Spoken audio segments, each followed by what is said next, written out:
Mode. The most frequent value in data. What is mode?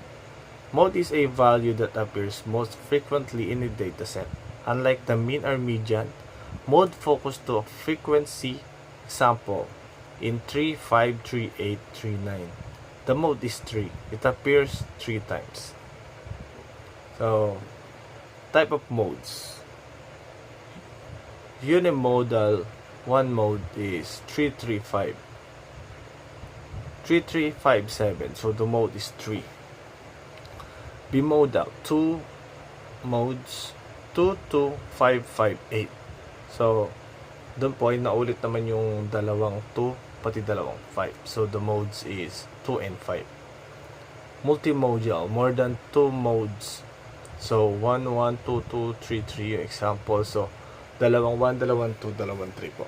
So, no mode, all value appeals equally. So, example naman po dun is 4, 6, 8, 10. So, wala po na ulit na numbers. So, it's a no mode. Real world examples of mode.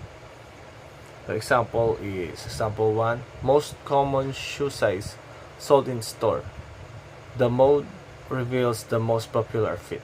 So, makikita po nga naman sa shoe size agad sa isang store kung ano po talaga yung mas mabenta sa kanilang sizes. So, example 2 is the most frequent survey response. Mode highlights the dominant option. So, example 3. The most frequent temperature in weather data. Mode show the typical daily condition. So, why modes matter? Identifies the most common or most popular item in the group.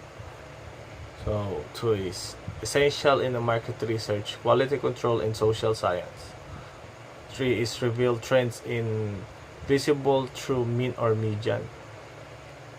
So, 3 is critical for categorical data where mean and median don't apply. So, kailangan talaga po natin matutunan yung mode because ito po ay nakakatulong sa para makita po agad natin sa database natin yung kung ano po yung allowed para ma-understand natin yung mga pattern, trends, and prefers na need ng data natin. So, yun lang po. Thank you.